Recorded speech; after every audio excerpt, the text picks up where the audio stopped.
কথা শুনবো আমি আরেক জুম দিব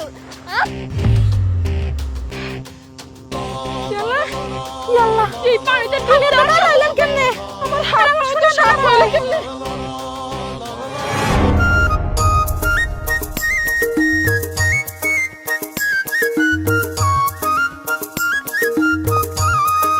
ওই বিথি কি হইছে বাবু কিছু কবা না মানে কইছিলাম কি আমার বাক্স খুলা চাইল কখন দিব কখন রান্না শুরু করবো এখনো চাইল দিল না রান্না আবার একটু দেরি হয়ে গেলে সময় মতো খাওয়া না পারলে তো আবার বাপ মা 14 গোষ্ঠীর সহ খলাই দিব চাইল কখন দিব রে চাল কখন দিব এটা তুমি আমাকে জিগাও কে আমাকে যা জিগাও গা আমি জিগামু মা আমার না করে দিছে না সকালবেলা জানি আমি মুখ না দেখাই আমার মুখ দেখলে বলে সবকিছু খারাপ হয় আমি তো আমার সামনেই যাম না কথা কত দূরের তাহলে তিনু কা খিস মেরা বয়া থাকো যখন চাল দিব তখন কারাইন তো তোমার মুখটাই তো আবার জন্মই নিছো কথা শোনার লেগে দুইটা কথা শুনলে শুনবা যাতে সমস্যা কি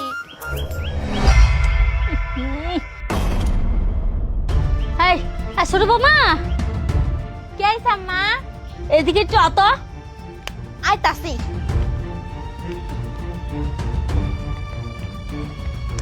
কি হইছে ডাকলেন কে কোন এই নাও বাতের চাল কি আমি বাতের সাল দর্শনে এই বাইতে আইছি আমার বাপ মা কি কম দিছে নাকি এই বাইতে আইছে আমি ওই জায়গায় বসে বসে মেকআপ করতেছি তারপরেও আপনি আমাকে ডাক দেয় না সালের পর ধরাই দিতেছেন আপনার সাহস দিয়ে তো আমি অবাক হয়ে যাইতেছি কে আহা বৌমা আমি তোমার ভাত রান্নার কইছি তুমি আমার ভুল বুঝতাছো তুমি জানো না আমি ওই শয়তানের মুখটা সকালবেলা দেখতে চাই না ওর মুখটা আমি যদি সকালবেলা দেখি সারাদিন আমার আইলা যাইলে যা এই জন্য তোমার কইছিলাম কোন থেকে এখানে উঠতাছে না কে হে জানে না যে হের মুখ দেখলে আর সারাদিন ভালো যায় না এক কথা প্রত্যেকদিন কল লাগে কে উঠান থেকে ওয়ে রে সে খিস মাইরা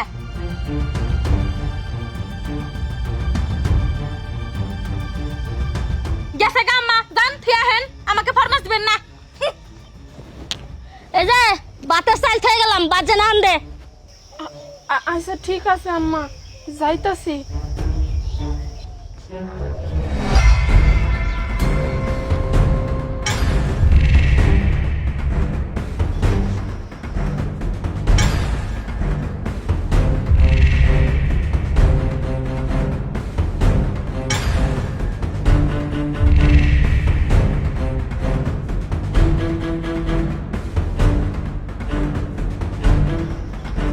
এই খারাও তো কোন নিয়ে যাবা আপনি আগে যান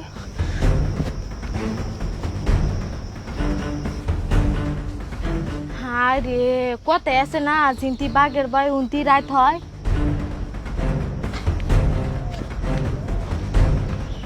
কি হয়েছে গো বাবু মা দেখলাম চিল্লা চিল্লি পারলো আরে আর কোশ না নিজের এত সামাল দিয়ে রাখলাম যে আমার সামনে পড়বো না তাও কেমনে করে জানি আমার সামনে পড়ে গেলাম গো আমি এখন সারাটা দিন আমার খারাপ যাব আমার এই যে কয় তাও আমার শরম হয় না আমি খালি ভুলি করি এই কাইলানি চেহারা কেরাই দেখবার চায় কেউই তো এই চেহারা দেখতে চায় না আমি সারাদিন সামনে দিয়ে ঘুরঘুর করি এর লেগেই তো আমার সারাটা দিন খারাপ যায় একটু ভালো যায় না কেমনে করে কোশ না বিথি আমি তো নিজের সামাল দিয়েই রাখি তাও ভুল করে আয়া পড়ি ওই বিথি আঙ্গো নি কই উনি উনি কেরা নাম করে স্বামী স্বামী বাবা উনারে ফিল হইতাছে নাকি তার 6 মাস ধরে মনে হয় কাছে যায় না মনটা বাইরাম বাইরাম করতেছে তাই না না রে ওইসব কিছুই না আমার একটু দরকার ছিল দরকার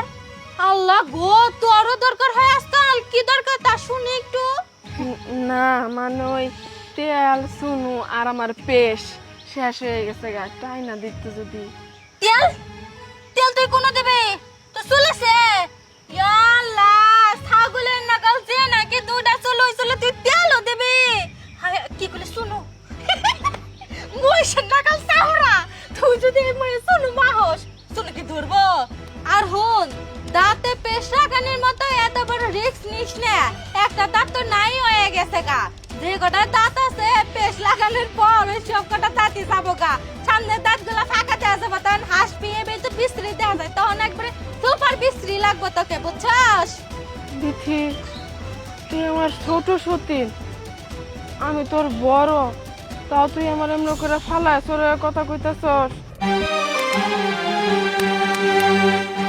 কিন্তু ভালো দেখা যায়। ওই বিথি হ্যাঁ কিসের পুরা পুরা বাসনা বাইর হইছে? কার বাড়ির ভাত পুড়তাছে জানি, কার বাড়ির ভাত পুরবা আঙ্গ বাড়ির ভাত পুরতাছে। কিন্তু আমি তো ভাত চড়াই নাই। আমি সরাইছি বেলা 10টা বাজে উঠে ভাত চড়াবি তখন কারা না খায় থাকবো, তার লেগে আমি সরাই দিয়ে আইছিলাম। এখন যে ভাত পুড়ে গেল মাঝে বকাবকি করবো, মার দিব সেটা? সেটা তুই খাবি, তুই বাকবে কি শুনবি, তা আমার কি? কিন্তু আমি তো ভাত চড়াই নাই। উমা আমি তোর নাম কমো? আল্লাহ, আমি কেমন করে ফাঁসে গেলাম গা। ভাতটি দেখে আসি।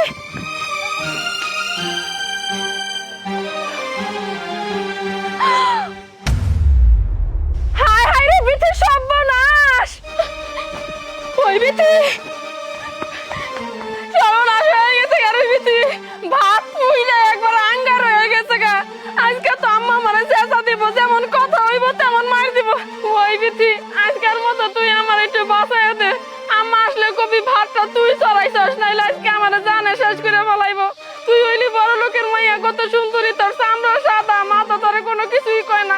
সারাদিন তোরে তুলে তুলে খাওয়ায়, তোর কত ভালোবাসা, আমার তো দেখতেই পারে না। আজকের দিনটা তুই আমার বাঁচাই দেব না, আমি দরকার পড়ে তোর পায়ে ধরতেছে আমার বাঁচা। থাম থাম, পা ধরার দরকার নাই, বাস সামনে সমস্যা নাই। আমার বাঁচাই দে। হইছে হইছে, আম্মা দাদা তুই কবি যে ভাত তুই চড়াইছস। পুরো বাস না শুরু বাপ কি হয়েছে আম্মা? ভাত পুরলা কেমনে? কেডা ভাত পুরছে? সেটা আমি কি ভাই কমু? ভাত রান্ধা তাই তো কি আমার উপরে যে আমি কমু যে ভাত পুরলো কেমনে? আমি জানি না কিছু। তুই মিথ্যা কথা কইতে তোর আমার মানুষ আসা কথা কো। আমার গতে আমার কি আর ইচ্ছা করে আরো বেশি মার খামু দেখ খালি। আম্মা আম্মা, ও ভাত চড়াইছে, আমি ভাত চড়াই নাই, ওর জন্যই পুড়ছে ভাত। এই ভাগনের বাচ্চা, একবারে চুপ গলা টিভি দে তোর। ওর কত বড় সাহস, ও আমাকে রান্দার হুকুম দেয়, ও আমার উপর মিথ্যা অপবাদ দেয়। আম্মা, আমার বাপের বাড়ি থেকে যে এত টাকা পয়সা পাঠায়, এত কিছু পাঠায়, আমি কি এই বাড়িতে চাকরানি হওয়ার জন্য আইছি, নাকি এই বাড়িতে আমি রাজরানি হয়ে থাকার জন্য আসছি? আমি এই বাড়িতে থাকবো না তো, আমি আমার বাপের ফোন দিয়ে না করে দেবো, যার কোনো টাকা পয়সা পাঠায় না, যা পাঠাইছো সবকিছু হিসাব করে নিয়ে যাও। এই ফকিনের বাচ্চার লেগে আমি এই বাড়িতে থাকবো না। এই ফকিনের বাচ্চা বাপ করছে আর দোষী কাজটা আমার, তুই যে তো বাপ করছস। বান্দির বাচ্চা রে, বান্দির বাচ্চা, আমার সামনে সামনে আই কইছি, সামনে আই। এই শুরু বোমা, যাও ঘরে যাও, যাই ওর যত জিনিস আছে সব নিয়ে আবা। জিনিসপাতি? আম্মা, আমার জিনিসপাতিতে আমি কি করবো? এই জিনিস নিয়ে তোর মুখ আমি আর দেখতেছি না, এবার তুমি বাইরে বাইরে কইছি। ইয়া আল্লাহ, আম্মা এটা আপনি কেমন কথা কইলেন? আমি কই যাবো আম্মা? আমার তো যাওয়ার মতো কোনো জায়গা নাই। তোমার দুই চোখ যে মিহিজা ওই মিহিজ যাও গা, আর যদি কোনো জায়গায় যাবার না পাও তাহলে মরো গা, তাও এই বাড়ি থেকে বিদায় হও। না আম্মা, আমার এই বাড়ি থেকে বাড়ি করে দিয়েন না, আমি এই বাড়ির একটা কোনায় পড়ে থাকবো, আমি আপনার পায়ে পড়তাছি আম্মা। শোনো বাবা, এত দেরি হইছে কিন্তু আমি পড়ছি। এনে যা বাইরে।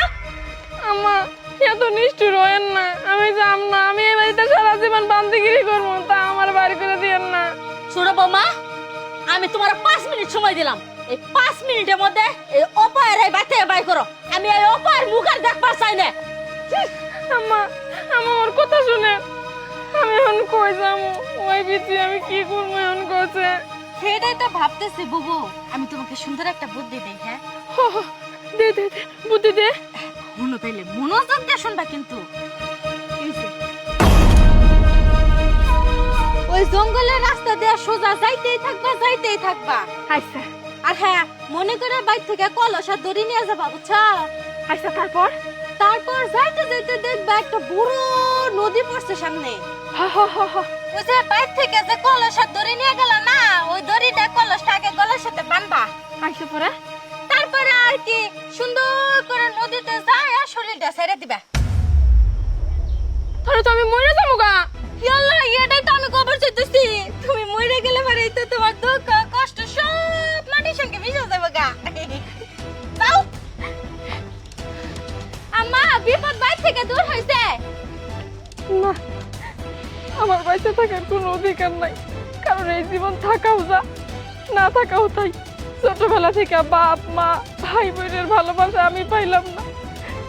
যাও একটা জায়গায় বিয়ে হইল, আশা করছিলাম মায়ের মতো শাশুড়ি হইব, শাশুড়ি মায়ের মতো হতো দূরের কথা, দজ্জাল কি জিনিস আল্লাহ তুমি আমার এই দুনিয়াতে সেটা দেখা দিছো। এই জীবনে সুখ শান্তি আশা আকাঙ্ক্ষা কোনো কিছুই নাই, ওই জীবন দিয়ে আমার কি হইব।